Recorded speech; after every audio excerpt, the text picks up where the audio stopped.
started before I even knew who started. Do you know what I mean? If you get a feeling of it. So that feeling of being you, let's just remove the you and just sense that feeling. That feeling, is the presence, really. Yeah?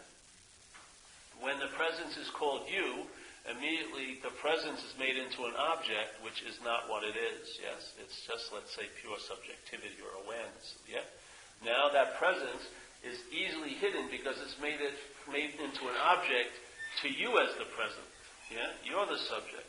Once that happens, what was nothing is now put into a dynamic of two.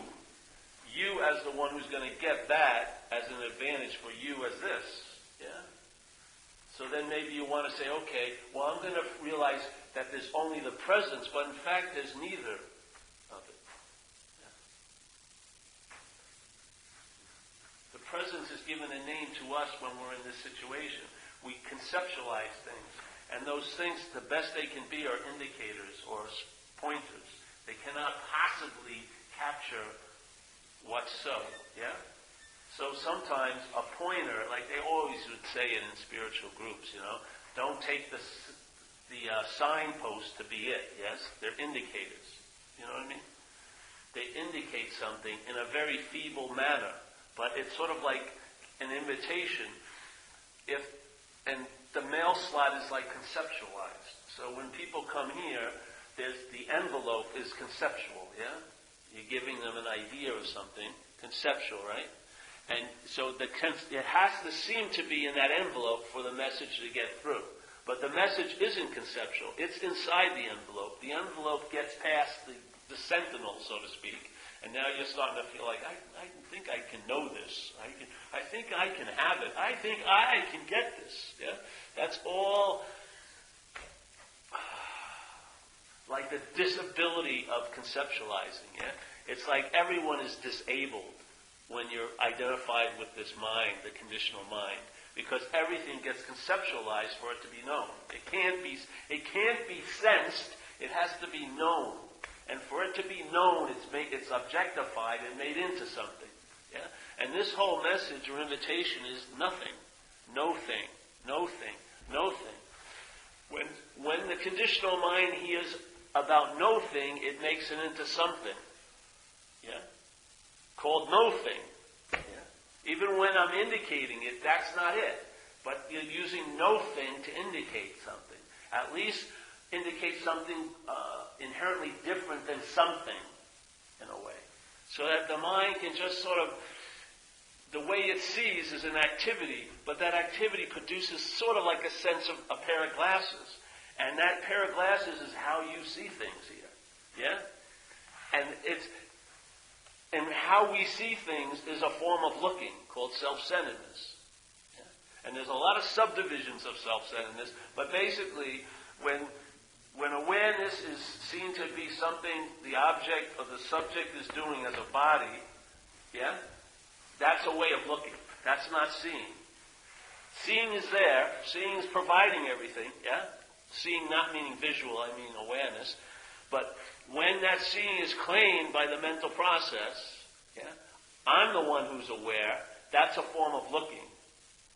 The looking, every time you apply the looking to try to find the seeing, that's an activity of being blind. Yeah? The looking is never going to be able to see the seeing.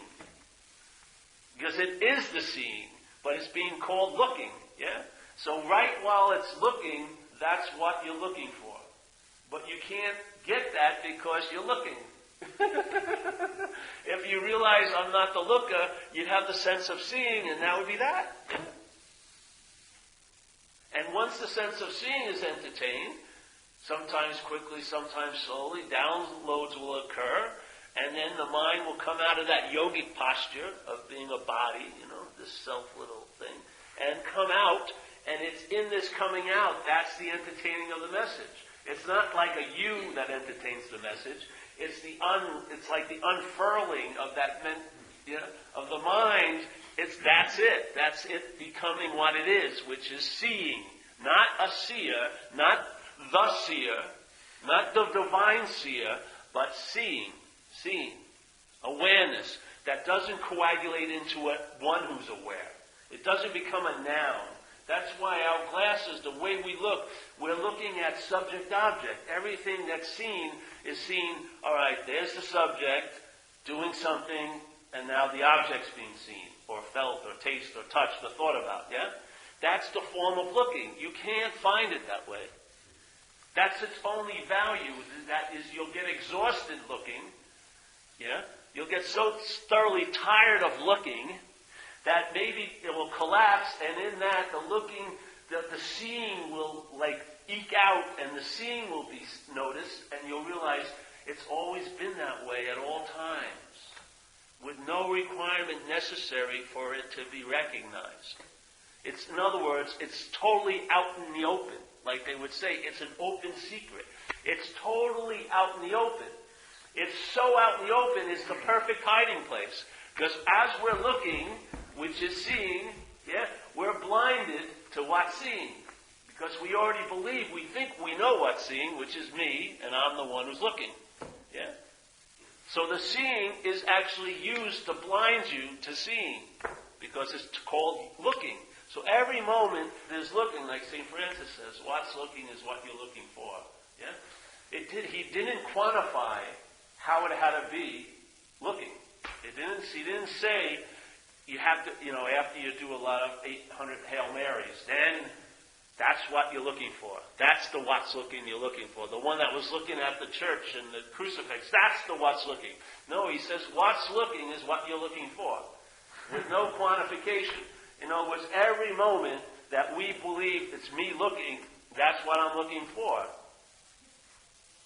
But not as the me looking, yes? But as the seeing. The seeing is what I'm looking for. But the way the mind has it interpreted is it's you looking. Yeah? So instead of just being able to look through that and sense the seeing, it makes up of something it calls seeing and makes it an object to it, and now it practices things to try to get seeing. Like you would get something at a store, you know what I mean? If I spend enough hours, and it's all time-based. If I go to enough meetings, first you go on a weekend retreat, and then, you feel a little better. The carrot in front of the horse is set up. Now it's your mind's system says, well, the more the better. I'll sign up for the next 10-day retreat. And then you do a couple of those, and now it's like the next month retreat. And now it's going to be a 3-month retreat. And then it's going to be a 3-month retreat with tantric sex in there and some therapies. Or the people after they have the tantric sex can have some therapy. And then on, yes? And we just keep thinking, if I do it more, and I concentrate harder and longer, I'll finally get what's looking. By looking, no way.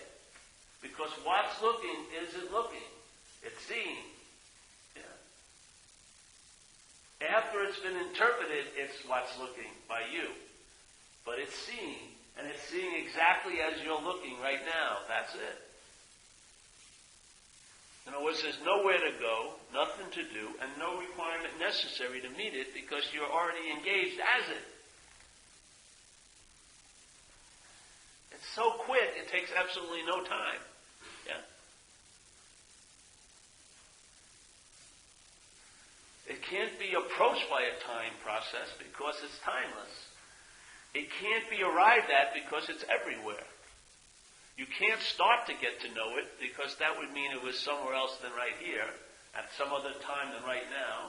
And you can never end knowing it because it's a timeless message. So it doesn't play the game of time. It didn't come and it's not going. Yeah? It seems so foreign to this place because this is a mental construction going on. We're living a dream.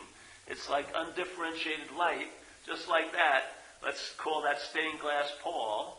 And then light, let's say there's just sunlight outside, yeah? Like a beautiful day. Sunlight is just everywhere outside. The sun's up. And yet there's thousands of us like these little stained glass windows.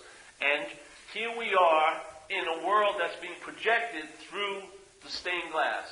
So this is your subjective experience. This is my subjective experience. So the light goes through me, and let's say my basic mental conditioning is bleak, yeah?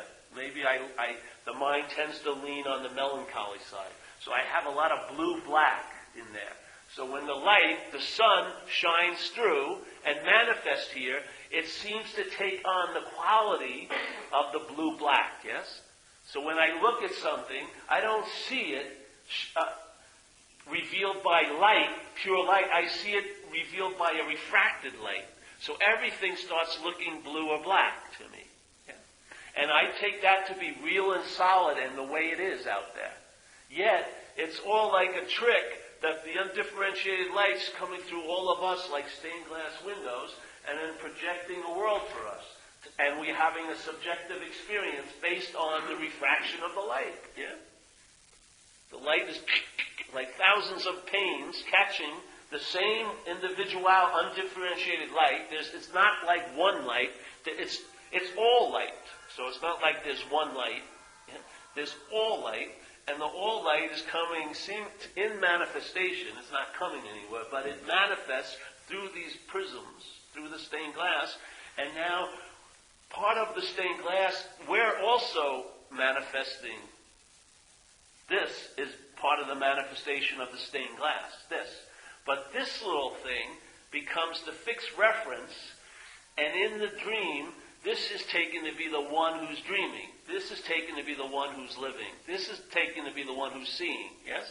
Yet, it takes on a sense of being prior to the light, but it's actually not. It's in the manifestation realm of the light. It's not prior to the light. And yet you see, as soon as there's a sense of light becoming contact with things, the mental process, I'm the one who's seeing. So it's in its claiming that it takes precedence over this what's so. Yeah? In other words, it's down the road in the manifestation, but its claiming puts it prior to the light. And now you're the one who's seeing. You're the one who's doing this. You're the one who's doing that. Yeah? And yet, if you just get a sense of it, it's so far, the mental process takes time. Yeah? It's of manifestation. So light comes in, timeless, and the mental process takes a little bit of time here. And then it claims the light as I'm the one who's awake or not awake, because it has to hold it dualistically. Either I'm really conscious or unconscious. Yes? But it takes all there is, let's say, is awareness, and it makes experiences of being unaware or very aware. But all the while, it's taking it to be this or that. It loses the sense of it's all there is. Yeah? It's taking it to be this or that, and it's taking it to be a quality it has. I'm very aware. Yes? And then it builds in a little identity in that being a very aware, and then it defends it like crazy. Yes? So once, let's say here, you have thousands of old ideas about being aware. Now, if you think you are aware, you better believe you're going to live in a huge amount of fear of being found out that you're not so aware as you think. Yes? So your mind is going to be totally activated by the claiming of that awareness as something it has or is doing, and it's just going to be selfing like crazy around the awareness. Yes? So it's going to be based on what you do or don't do, how aware you are, or what you know, yeah? And so you play God, right? The selfing plays God here. Consciousness isn't seen as being what is, it's seen as a quality that you may have based on what you do or don't do. That's an incredible theft in a way. To take what is the bringer of all, to take it as a verb you're doing. It's freaking mind-boggling, yes? And when that is set up that you're the one who's doing everything now that's seen, heard, felt, tasted, touched, is thrust into this little template. I'm the doer. I'm the subject, and everything's an object to me. So now when you hear a message about pure subjectivity, you make it into an object. Because you're the subject. Yeah? There's no room for pure subjectivity, only as an experience you have as the subject. So if it becomes an experience, it has to take on the qualities of where it's being entertained.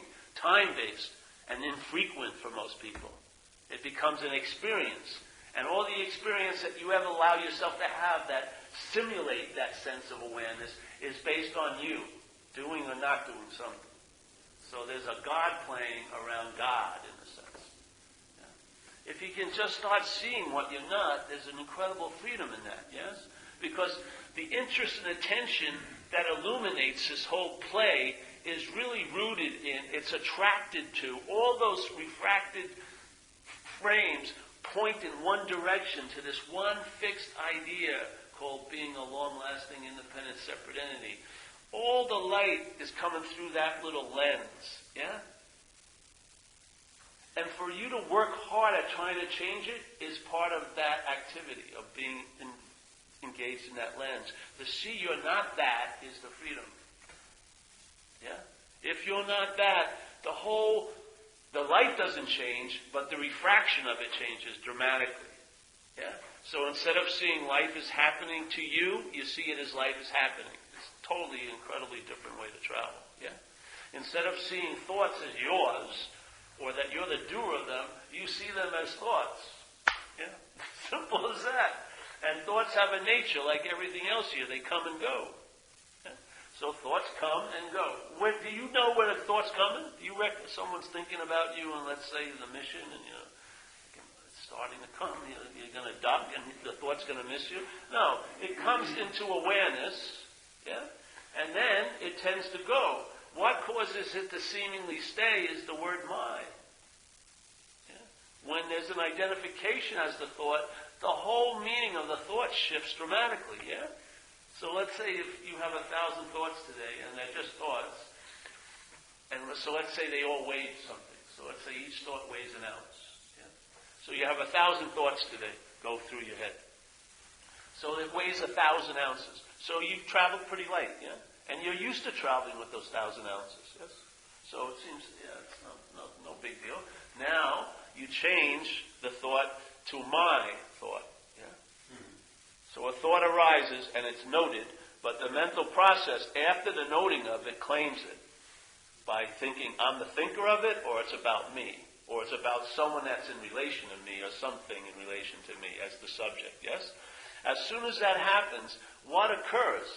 A lot of meaning is shot into the thought, coming from a vast amount, if you could put it in space, like a giant storage unit of old ideas, dreams of being a historical figure, futures of worry and concern, yes, the reality and the heaviness and the authenticity of solid objects, and this place is real, and these real things can affect me, all this, yes? All that meaning gets injected into the thought. Then the thought opens up with like a piñata. Yeah, your awareness hits it, and they all open up, and you think something brought it to you. You don't realize it's the mind that's projected those meanings on it. Yeah? And the only way the mind can project them into it is the mind, is the idea of being identified as the thinker about them, or they're about you. Because you called Paul or Steve or Deb 2, all that is a representation of thousands of old ideas, yes? A mental realm about the validity of past and future. The authentic sense of you as a body and what could possibly happen to you, of not getting what you want or losing what you have, yes? And then it uses this little fixed object and it just moves it around. Its little mental Game Boy of time. So you think about yourself somewhere else at some other time. You don't, but that's what the mind does, yeah? It takes you as a body and places it in the future and then thinks about what could possibly happen to you. Yeah? Then it goes back, I'm going to think about what did happen to me to validate this worry about what could happen to me because it did happen to me before. Yeah? And it goes through this cycle, yes? And this gets placed as a little fixed object, the body, yeah? But it's taken to be the subject. That's what gives you so much fucking importance to it. It actually believes that's what you are. And so it moves you around, and it thinks about you. Yeah? That's called obsession with self. That's what it's like. And for some reason, that thinking causes an incredible irritability, a restlessness, and a discontentment. I would say it's like exquisite mental suffering, because it's like a miracle worker. It's producing tons of effects, yes, on this body and through this body from a field that doesn't exist. Most people they're not having a fearful moment. They're having an anxious moment. Yeah. Their mind is entertaining something else at some other time, And now, by its imagining that, it's producing an effect now. Yeah? Because you have to realize this now in the mind isn't now. It's bookended with past and future. So the now of the mind, yes, is bookended by the past and future, and the influence of the past and future is incredible on this mental now. There is a now, there's like an eternal now at the same time, because this is timeless, so it's at all time, but the now most people seem to be in is the now they want to get out of. They want to get out of it incredibly. Yeah? Their whole system is how to think itself out of this. Because this now is infected with all these old ideas and all these future worries. Yes? Isn't that creating fear? Yes, it's creating fear because the body has an ability, has a response mechanism that we call fear. Like to me, if you had a certain type of life, maybe 15 times in your life, you've actually had the emotion fear. It was time to take flight or fight. But most of us are experiencing a physiological effect that we call fear, but it's produced by mental anxiety. Because there's no threat right now. Yes? But in the mental now, there's tons of threat. Yeah? Tons of threat cultivated by thinking about the past and the future. Tons of threat in this now. I wanted to get out of this now unbelievably when I was getting loaded. I didn't know that the solution to this was right there. Just like what's looking is what you're looking for. The now that is not the now that's thought about. The now that is what I was looking for. The now that I was thinking about was what I was trying to get out of. Unfortunately, they're at the same place at the same time. So I had no idea the solution to the dilemma was right where the problem seemed to be going on. None. Yeah.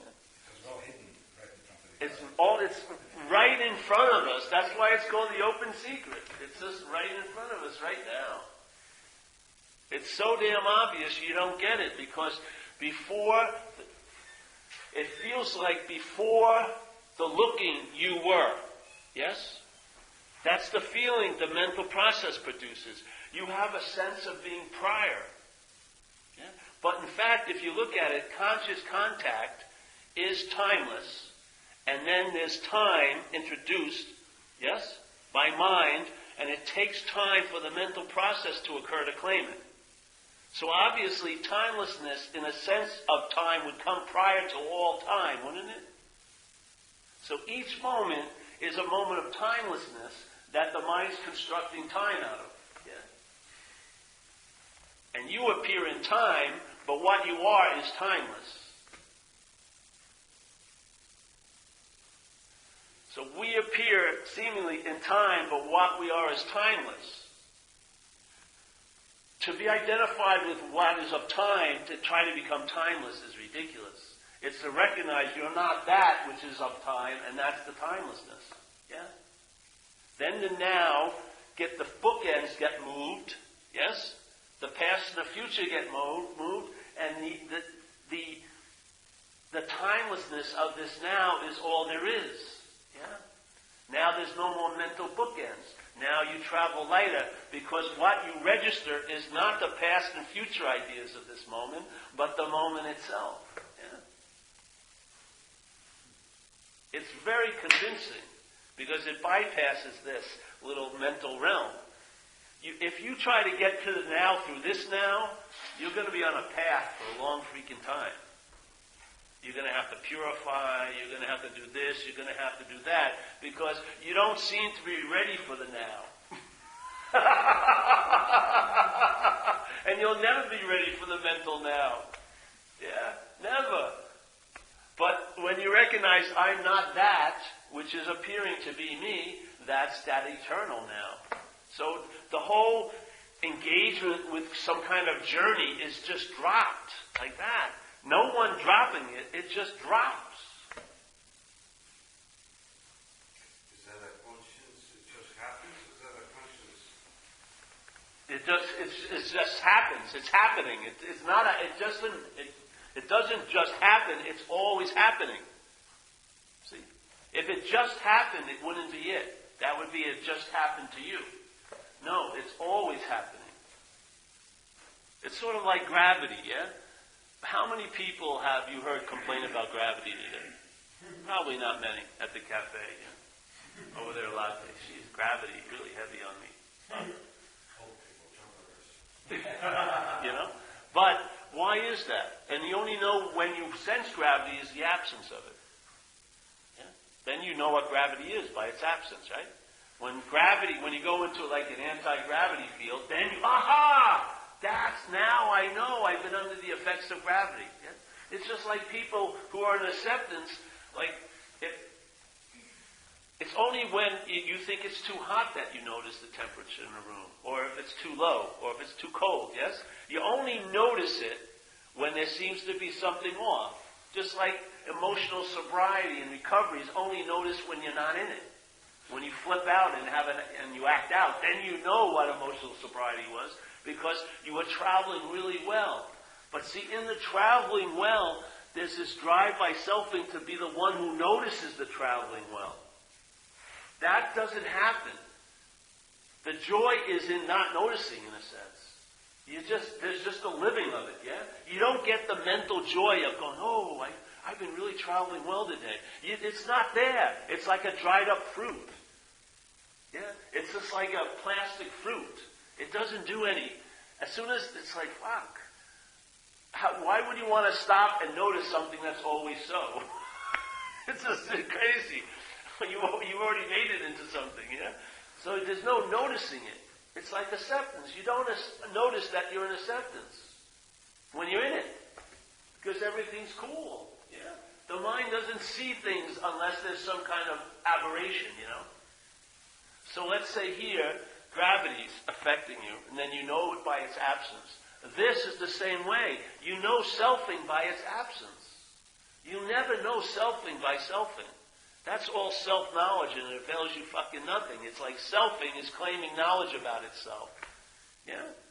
But when you entertain you're not that, you know it by its absence. Yeah? The presence verifies the inherent absence of an idea of being a self. And the conviction isn't up here, which can go either way, yeah? This thing can be convinced and unconvinced in like 2 minutes. Because it's a binary system, dualistic. But the convincing occurs somewhere else. I like to use it as a gut. You get convinced down here. And this kind of knowing is different than this kind of knowing. This knowing neuters everything. Before you seemingly meet everything, it's actually after you meet it. You've already met it. And then after you meet it, you already think you knew what you met. Yeah? But this kind of knowing puts you in a state of I don't know, which means you find out. It's a much cooler way to travel. You just don't know. And in that insecurity, it's a mental insecurity, it's a great security. Yeah? Insecurity to me is the highest form of security here in this manifestation. When you're really in the I don't know, it's just the alertness that comes in that state is unbelievable. Because you're open to finding out. When you think you know something, it deadens you, right? It's lazy, it's fucking, you don't even turn over the rock to see what's underneath it. You already have a projection. I know what's underneath it. I know what this day is going to be like. I know this, I know that, I know this. I know how I am. I know I'll never be happy. I know blah, blah, blah. That's fucking like neutering everything. But this is like, I don't know. Alertness is really there, and then you find out. And what you find out verifies what you don't know. That you'll never know. It verifies what you don't know. What you don't know on one level is how you know. Here, we know things by, I know things. But to know this is I don't know. That's how you know what's so, is I don't know. That's how you know it. If you use the terminology of being here, knowing, how you know it is I don't know. That's how you know it. Yeah? Using this terminology, I know you, I know you, I know you. That feeling of believing you know something, yes, I have a good sense of it, and this and that. That feeling in this level is I don't know. That's how you know it. The feeling of knowing it is I don't know. Yeah? And instead of sort of like causing you to go, okay, I know, and then shutting down all inquiry and, becoming like stagnant, you're alert and you're in I don't know and you're finding out. Oh, it's fucking cool. It's just like today. Every day it's just a trip. Yeah? It's just a trip, man. I mean, seriously. It's such a cool way to go. I mean, today, just as a joke, I told my friend Deb that, everything I ever want, with jackets or clothes, I love to go thrift stores, I've always got them from thrift stores. Maybe not at the time I wanted them. But if I go to a retail place and I buy something very expensive, the next week I find a better thing, super cheap. So we go into this, I had to do this interview with this person. And so I went to there's a really nice hat shop. I like hats a lot. Went to this hat shop in Fillmore. And we go in there and they're really nice hats, yeah? And so I try one on, I'm thinking, hey, and Deb goes, yeah, it looks pretty good. And I was thinking, I said, you know what, I'm going to put this down. We'll do the interview, come back. And so then there's a thrift store about 4 blocks away. And this hat, with the hat we were looking at, was a gray hat, yes? What did I say? We walk in, and as soon as I walk in, I go to the hat stand, there was this Kangol hat. Yeah? I go, and it fits. There you go. Okay. How much was it? $9 instead of $40. Oh, yeah, that's pretty cool. Yeah? It's just funny. Does that mean anything? No, but it's hilarious to me. I just love living like that. Yeah? I just love it. I just love that fucking way. You just open like a little kid. Yeah? Like a little kid. They don't know. They believe in a lot of things you take to be like bullshit. But it keeps them quite open, yes? And their minds are open. And they're just in a phase of finding out, yes? Finding out.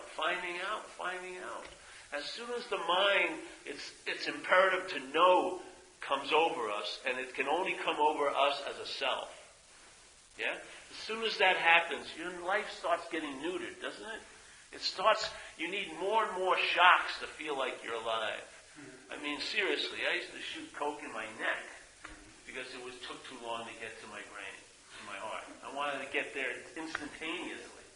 Man, it was like hell not having it quicker. I swear. I mean, if you look at that behavior actually demonstrates there must be something that's driving you to get out of where you think you are. Yeah, pretty incredibly, to have to do stuff like that. This is just another way of looking at it. And for me, it all started to unravel when I entertained I was not that which I was taking myself to be. Yeah? Then all the weight of the thought stream got lesser. Yeah? And there was no it wasn't a canal system anymore. It just had a little natural sense of streaming. Yes? And my interest, instead of being totally absorbed in life as how it happened to me, started getting distributed into life happening. Yeah? And then this overall feeling of okayness and traveling lighter set in, and there was no time frame on it, because it wasn't based on what I did or didn't do. I was totally taken out of the equation, and it wasn't based on doing and having. Yes? So therefore, when I came into recovery, and you have a concept of a higher power. They always say a higher power of your own understanding. But what I quickly discovered is I want a higher power of its own understanding. Yeah? If I try to frame a higher power, it's going to be a very weak higher power. But if I can give up playing God and allow God to reveal itself to me, yeah? Allow God to reveal its expression of me, let's try it. Give it a shot. And I'll tell you, the joy of it is so much cooler. First of all, once you're not an object, there's not much to think about. You can't think about spirit. It's impossible. Yes? So all you can think about is an object. And if you're not that, then the system, even though it's still doing its systemhood, the whole juice of it has been extracted. Yes? All that interest and attention that was giving it all of its production value, because it's a really shoddy production. What makes all this stuff look so incredibly bonding is the audience. It's the mind. The mind sitting there. Yes? in that system of thinking it's a self is what causes the seeming bondage. Not this, not thoughts, not things that happen to you, none of that. The meaning that's given to, that's what bonds you, seemingly.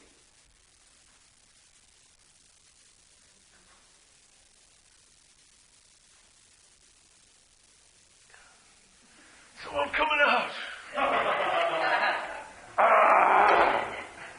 See, the whole point is you don't even have to. It can stay just like this. That's the whole fucking point. You think, oh, this makes me free. No, nothing makes me free or unfree. That's the whole point. That's the real freedom. Yeah? You're free from the need to be free. It's all seen to be time, like mind stretching out through time and space, manifesting. Mind like dreaming. It's the juice of the dream manifests in time and space. So it's sort of like this becomes all of that, yes? But it's all mind. All mind. So the solution is at every and any point of the problem manifesting. At any and every point, the solution is available at all times. Timelessness with a structure of time and space on it, or appearing in it. Where would I have to be in this appearance to access what's always so? Nowhere and everywhere. Anywhere. Yes? Would it take any time? No.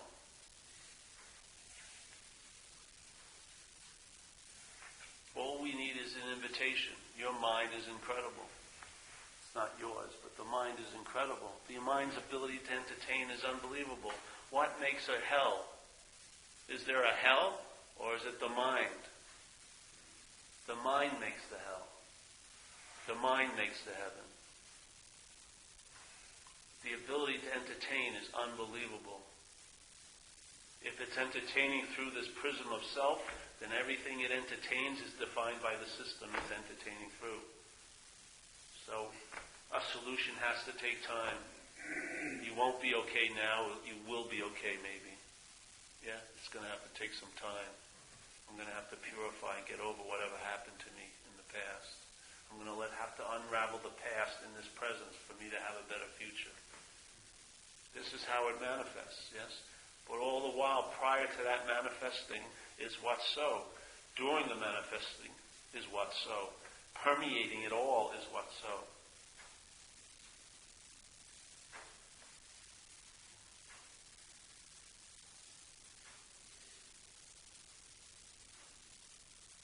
So entertain what you're not. See it.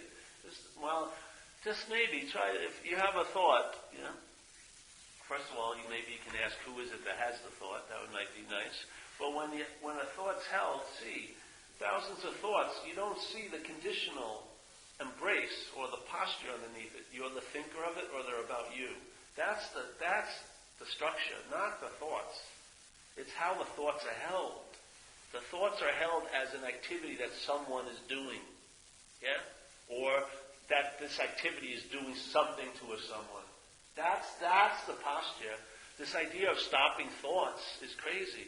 Just to see that I'm not the thinker, or they're not about me, yes? Or the me they're about isn't me, yes? Yeah? Yeah? Yeah. Check it out. See it.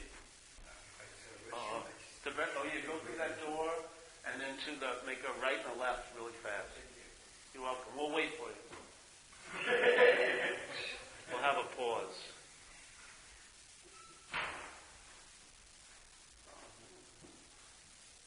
It's like a workout.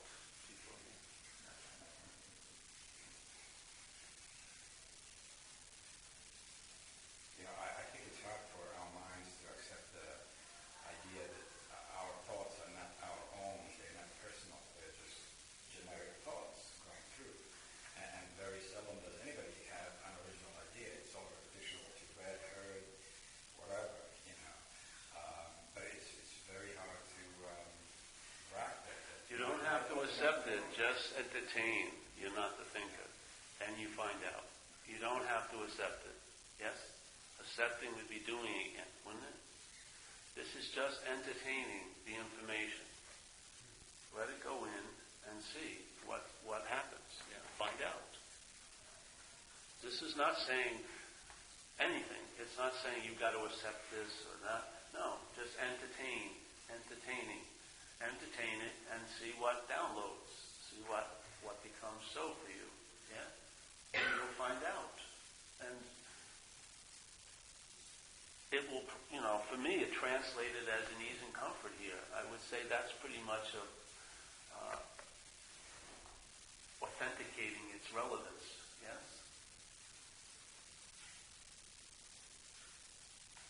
Yeah? I want to say something. I debated on it. I thought about this last week. What's happening? And I've asked you about this before. You should have thought longer about this. No, but I thought about this last week. And it might be like totally not related at all. But I had an out-of-body experience again, and I've had a few of those in my lifetime. And I know most people have them when, like, they say they have them when they're in the hospital and they've gone unconscious or whatever. But I was just sitting there, and I probably spent too much time on myself, but I was sitting there, and all of a sudden, I don't know what I was thinking about, but I realized I had a direct hit of, I'm not this body. I felt completely out of it. And I don't know if I've asked you before, and you said you've experienced it. I don't know if a lot of people have. But I was like, it really freaks me out when it happens. I'm like, I went back in. I went back in. It was like my mind was somewhere else, and my body got left behind. I mean, I think I'm crazy now, but has anyone else had that happen? Oh, no, really? You told me you could. I had something like that happen when I was about 5 months old. And that scared the hell out of me, but I was like really looking at myself, sitting down in a meditative state. And that was the only time I had it. Sobriety. Well, that sense of, Really weird. I've had it 3 or 4 times in my life. I haven't known it. I have an inkling, but And it it's not a scared very me. strong actual experience, just kind of I don't know, just a slight feeling of it. Not such a strong, Oh, it was strong. It's been scary every time it's ever happened. I wanted back in. well,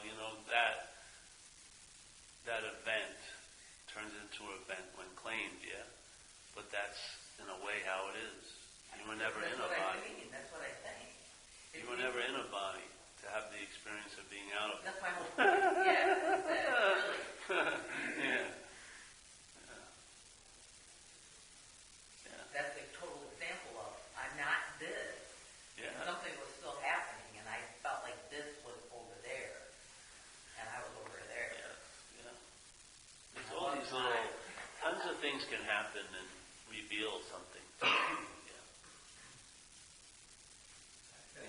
I've had something sort of similar to that a little bit lately. In the past 3 to 4 months, I've had 3 surgeries. So I've had 3 general anesthetics. Everyone knows what that is. And since those anesthetics have happened, those generals, the last month or maybe month and a half, I've had a feeling of sometimes my spirit trying to get out of my body a little bit. I feel, I don't know what I feel. I can't Yeah. explain it. But a rising of, I'm maybe a little dizzy I feel sometimes, but I know it's not dizziness. I've been dizzy a lot. But anyway, just a pull. Like I feel a little pull of something. Trying to get out. Funny thing is they say maybe, your experience is actually in phenomena is being in a body. Maybe that's your true state is being out of the body. You know what I mean? Maybe that's the true state. And you're calling it an experience you had. But the real experience is being in a body. And that was your real, not your real state, but that state is revealed, and of course the self claims it as, no, this is the relevant, I'm always in this state, and I had this experience of being out of this state. Maybe that's what we are, is that out of this state, and there's an experience of being in this state going on. You know what I mean? You know how we call our home something we visited, and we call what we visit, what we're visiting, our home. Yeah? So when you're at home, you think that's a visitation, and you immediately buy your round-trip ticket back to where you're visiting, and you call that home. What would happen if the mind is... That's the whole thing, like when you do service, and then you sense an availability. Yeah? You feel bigger or larger. People give it a lot of names, but for me, they're talking about being available. You come out of the self, the ass of self, and then you're helping someone. And then when you feel that availability, then there's a sense of presence. And yet then the head usually claims it and says, I had this incredible sense of my higher power after I did service. And yet the same template is in place, so you go back into selfing, and then you got to do some more service to get out of self, as we call it, and then feel available and sense the presence. And then usually, though, you would call that an experience, a very unusual one you've had, and you go back to your usual reality of being this. What would happen if that presence is you? Yeah?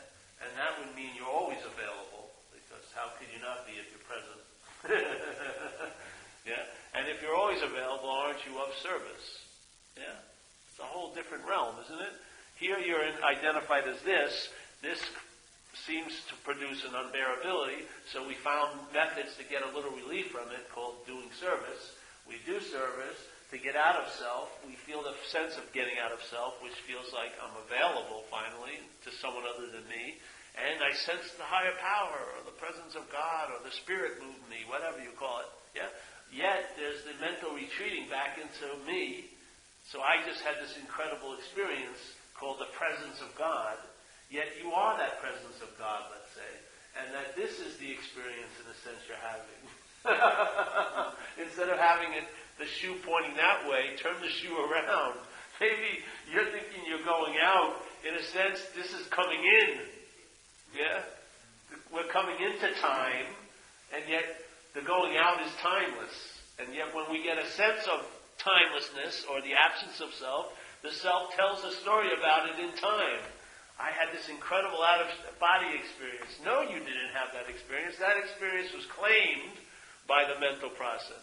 What happened was you got a nice free sample. Yeah? So what was real becomes an experience in unreal. Instead of seeing the real, in a sense, maybe having an experience called unreal. Yeah? You know what I mean? Switch the unreal and the real. Say, maybe that's real. Like that's what happened with me. I would be doing service, and this one night, once again, I was doing service, and I felt that availability, and I sensed the presence. But at that time, my mind went ding, and instead of carrying the flag to claim this experience and bring it back to the fixed reference, the flag was stuck in the presence, and it was like a recognition. Hey, I'm that.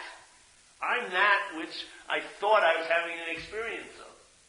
Immediately, my access to that became unbelievably available, because now it wasn't available to me, which makes it unavailable, yeah? But it was just available because that's its nature. So it was like, instead of having to do something to have a sense of that space, it was realized there's nothing that's needed to be done, because all there is that space.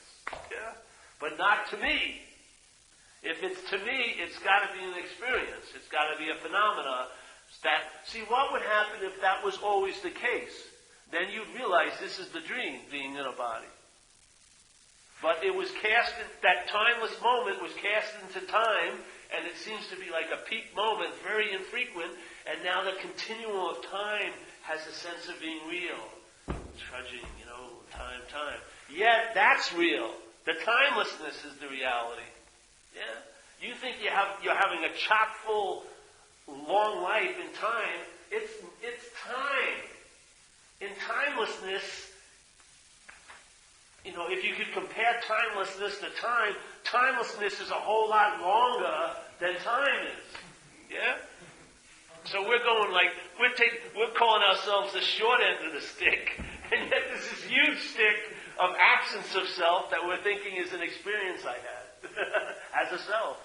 And the selfing will claim its own absence, obviously. In fact, this is what we're calling this dream. This is the mind claiming its own absence and making up a story. in this place called time and space, of me having a life, yeah? It may be, if you compared it, it may be almost, you couldn't even possibly see it with the strongest microscope. But because we're so obsessed, it seems like it's all there is. Yet it's not even a dot on the context of everywhere and always. You see how much attention and interest we give it? It's like unbelievable. Our microscope makes everything so small seem so large and can't notice what's super large. I can't see it. Where's open secret? What do you mean by an open secret? It's right in front of you. What? I can't fucking see it. Exactly. That's the message. What? The message is nothing. No, I want something. Okay, there's thousands of places. Go get something. How much something have you gotten? A whole lot of it. What has it done? Nothing. Why not just go right to the essence of all something, which is nothing? Get nothing. See how that works for you. A whole lot of something ain't working, is it? No. Turns into nothing. So go to nothing immediately, and that may turn into something. Yeah, maybe in a life travel a lot easier. Nothing is it. That's the most potent juice of all. No thing. Yeah. It's That experience with that, something that it was this aha moment, which in those particular words is what sparked my thoughts. That I am not this body. I am at like that sudden awakening to like the reality. It became suddenly, it was real. It became absolute. It wasn't just a concept. It wasn't just things. It was those exact words. I really am not this body. And it was, through among a bunch of different health crises things that, then just like, oh my God, this is like totally temporary. It's just so not, this is just my idea of all this stuff, but it's not. And just, so then everything just sort of fell away. But then going back to the timeless thing, since that moment happened, time has not flown by. It got so, it's like time has really stopped because, like, what happened, what used to happen, time just flew by. I was so busy not being here. And then once here happened, it was just like, it's just crap. I can't believe how full and rich and deep and expansive life is when I'm not filling it with what's not happening, it's not just wasted this away. Yeah, the time thing is, it was shocking. Like, whoa, really? All this? So really, eternity is taken by the conditional mind to be a very quickly passing moment. The pause is eternity, but the mind sees that as a very quickly passing moment. And yet moments here are drawn out so unbelievably, isn't it? But the real eternal moment is made to be very quickly passing, so it's never even noticed. The moment when conscious contact occurs is very rarely noticed. When time starts for us is when the conscious contact has been claimed by the mental process. That's when time starts. There's no time in the conscious contact. Timelessness, yes. And then it starts when the mind claims it. The storyline, you kind of need the time to tell the story of yourself. Before, now, me in the future, you sort of to transport yourself from, to place yourself in various whatever time frames, you kind of need time to develop the story. You have to. This is what happened to me before, this is why I'm now, this is what, and it seems it doesn't have much other use other than that, really, kind of a storytelling drama. Oh, it has to be. How can there be a story? How can there be a story without time? Yeah, that's true, yeah. That's the whole point. Yeah. Yeah. So but the pause that seems to be just a different kind of moment in a string of moments is really eternity. Yeah, it's just an obvious absence of selfing. It's like you see what's really always so in amidst the movie of not being so. And it's so obviously what's always so has to be in every moment of what's not so. Yeah? Yeah. It's fucking trippy. I don't know. It's It's fun to entertain, yes, but not as if you. For me, it's not to sit around starting to entertain it, because you can still be taking yourself to be the one who's entertaining it. Just entertain, you're not what thinks it's entertaining it. Yeah. And then that entertaining goes on infinitely. Nothing's ever found because it's I don't know. That's what's found. Yeah? So I don't know never leads you to a point of knowing. That's how you know, is I don't know. And the way it manifests is finding out. Yeah. Yeah? It's a different way to go. Instead of making it a topic you finally got a good handle on, the whole handle on it is never to be able to get a handle on. You're always just in I don't know. And then what used to cause incredible mental unease or agitation is really the place to abide in. It's truly resting. It's sort of like if somebody was falling down a big tunnel and there was things to grab and he kept trying to grab it, right, as he was falling. There'd be that movement, that sense of movement, trying to grab. And let's say if he stopped and if he failed every time, one time he realized what he thought were hands were wings, yeah? He would start flying. But he's using wings to try to grab something. You know what I mean? That's the mental conditioning that's taken mind and shaped it into something that knows and figures things out and reasons. Yeah? But if that can be exhausted, and then it just realizes the wingness comes up. Yeah? And now it's sort of enjoying that fall. It's riding it. Yeah. So what to mind is a huge threat, like its absence. To that's the joy. Yeah? So if there's not an identification of what's really afraid of going there, that's the really there's no going there. The going there is the sense of being the one who's afraid. If you just open up, that's what so is always is right there. Yeah, yeah. If you don't pledge allegiance to the fear, the mind going, oh, I can't take this. It's like fucking great. You know what I mean? Let's see what happens. Yeah.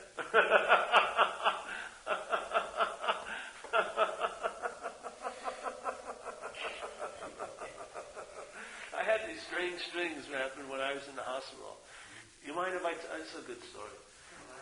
Yeah, put it on line. I got run over by a car twice. No, it's on the other side, I think. Twice in one night and stuff. And so they put me in a hospital, and they must have given me the wrong things because I was an opiate user. So I went into like hallucinogenic states. So this one, and they would build on each time. So I learned I could fly. Then I learned I could fly through people. And I was actually doing like this. I was trying to share it, like I'd be hovering in these bars and clubs, telling people, you've got to wake up. I don't know exactly what you've got to do, but there's something you're missing or whatever. And it was like crazy. So I saw videos. I had a spiritual teacher, an Indian guru. I saw tons of videos that were never produced with him and his family. Like hours and hours of them, yeah. So this one time I flew down to where he was. He was in Florida giving a talk. So I flew down there. So I, of course, when I appeared, I created quite a ruckus. You know? People were like, hey! And they were families. He had a family, and everyone there had family. Yeah, little kids. So I was flying around the wall, and I said, don't worry, I can fly right through you, and go right through people. And I landed on the dive where he was with his family. And I remember, I can't get it right, but I looked at him with all the spiritual longing that you could ever possibly have. And I was just beseeching him, hey, tell me the truth, you know? What do I need to do? And he just smirked a little bit, and he didn't say anything, but telepathically I got that he says, you're too complex to get it, you know? Yeah. And everything my whole world was dependent on couldn't embrace what he was sharing. I just can't get it. I can't pick it up. I can't hold it. I can't, claim it. I can't wrestle it. Yeah. And I got the truth of that, and I started to really cry. It was like an incredible, like a death blow, so to speak. And I started crying, and I was really freaking flipped out. And so he gave me some money. Yeah, oh, plane ticket. So then I appeared back on my hospital bed, and I started asking the nurses, "Where's that plane ticket?" And I looked all around the thing, the beds, the pillows, and and there was no plane ticket. So I went back. I closed my eyes and went back down, flew back down, and then I flew around. I showed him again, and he gave me money this time. Gave me a big, like a wad of money. And he says, "Yeah, come back down to Miami." So I woke up in the bed again, and I'm looking for the money. I thought the nurses may have stolen it. "Where's that money? I just had this whole money. I was going to go to Miami." And they go, "Oh, yeah, they're probably shooting me up with more drugs." And so I went down a third time. And this time, they were holding me, in this place by the legs. And the nurses were pulling me up to that other realm. And it was sort of like what you said. There was this question, should I stay or should I go? And I chose to go up to that reality, the dream, the hospital, and I never had another one of those dreams. It became real to me, the hospital stay. Yeah? It was trippy as hell. But I had that pulling. The ones were pulling me this way, stay with us. The other was, no, come here. And I just went with them. Bad mistake.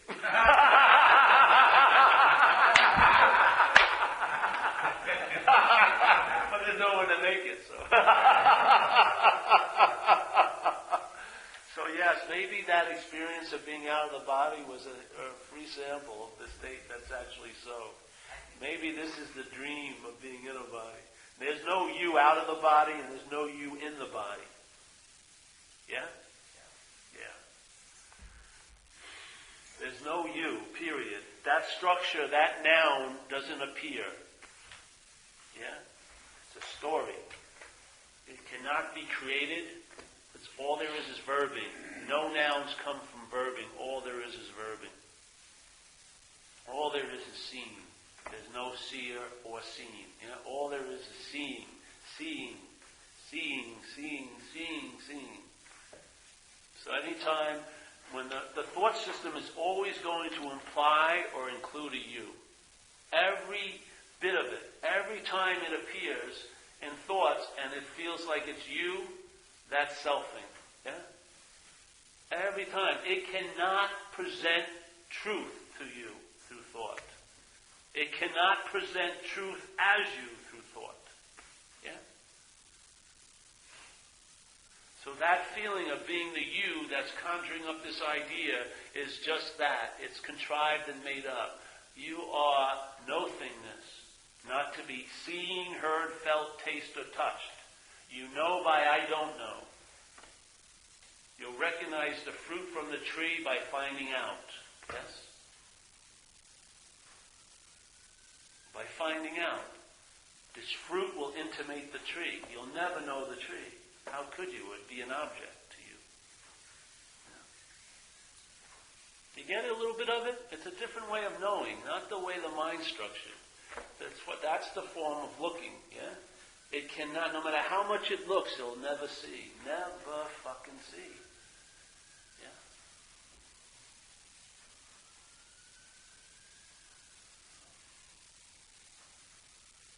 I think I like this. I'm going to bring this with me. It gives me a sense of space. Yeah. Then I'll have like little demon heads on each thing. Yeah. Take the forces. Huh? A puppy, yes. Yeah. Maybe I can sell some animals too, little pets. Huh? You think so? Yeah, yeah. Non-dual pet shop. Once you buy it, don't bring it back. So we'll pass the hat. The hat I got at the thrift store. That was funny today. Did anyone call you about getting a ride, like me? I have your wrong number. We've been calling someone that says he's Mark, but it's not getting through. Give me the number again, please. My name's not on my message, Well, you would have known because you would have gotten the message. So I mustn't be calling the right This is number. the mark I was going to write. Yeah. Did you get my message?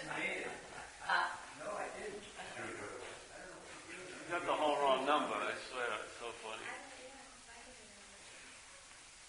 Who gave me the number? No.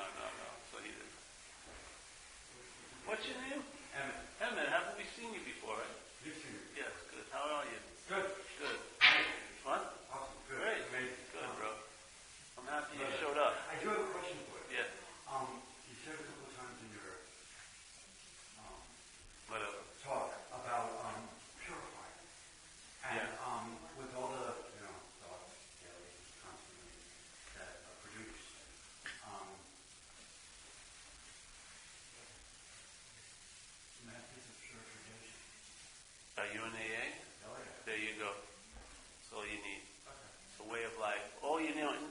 purification is I'm not into purification. But in functioning, yes, in manifestation, you may need some corralling. Yeah, and AA is a broad, beautiful way to live a life. Yeah, that allows you gives you a little more space to entertain, like verticalness. Yes, because you're not trying to survive consequential level all day. Yeah. So there's nothing you need to do, and yet here it may seem like you need to do it. I haven't met many active junkies who are traveling lighter. Just haven't. You know what I mean? It just doesn't seem to equate, yeah? And if they have this message, it's flimsy. It doesn't hold water in a sense. So there is a validity to this place when you're thinking you're here. And our program has a lot of sound principles that allows a very large foundation to be set where anything can happen on it, you know. Yeah. So. And if you want to talk about purification, in some circles they think that one of the greatest spiritual sadhanas or practices is active drug addiction and drinking. If you can survive that, you've had some damn fucking good lessons beat into you. About any life run on self will not be successful. Self is what has defeated us. I mean, if you want to talk about you need to be convinced in Technicolor, that's a pretty good way to be an active alcoholic and addict here. I mean, life will kick your ass unbelievably. Yeah? I mean, if any message you're going to get through, that pummeling should allow one to get through, I'd say. Yeah? I mean, I don't know if you were in a subjective hell like the one I was experiencing, but it was pretty a profound mental place that I'd rather not visit. Totally. To hell. So what produced that hell? A lot of variables. Yeah? A lot of variables. AA takes care of a number of those variables. And it's sort of like having a big dog that's finally asleep. So now you get the run of your house. But if the big dog wakes up, you're going to be cleaning up after it, walking it, feeding it. It's going to take a lot of your time and attention. Yeah? But now that the dog's asleep, you can sort of entertain other things, or no thing, if you like. So we have a real sound way of living here in this place and a lot of opportunity to get out of self, to weaken that hold by serving. And we're never going to have a lack of people who need to be served. Alcoholics and addicts. It's a never-ending factory. Tons of misery is being produced as we sit here. Yeah? So, I mean, I think it's a great way of life. So we'll end with the Serenity Prayer. And thank you everyone for coming. If anyone's looking for a t-shirt, or a Zen Bishla t-shirt, or a Dancing Monk shirt, I have one in the car. I have many of them in the car. So, Dad, take us out. Sounds like it was a blue version of the same thing. God. grant us the serenity to accept the things we cannot change, the courage to change things we can, and the wisdom to know the difference. Keep coming back to the inner process. Hey, Michelle, I want to give you that penny today. Giving it up? No, I'll leave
try to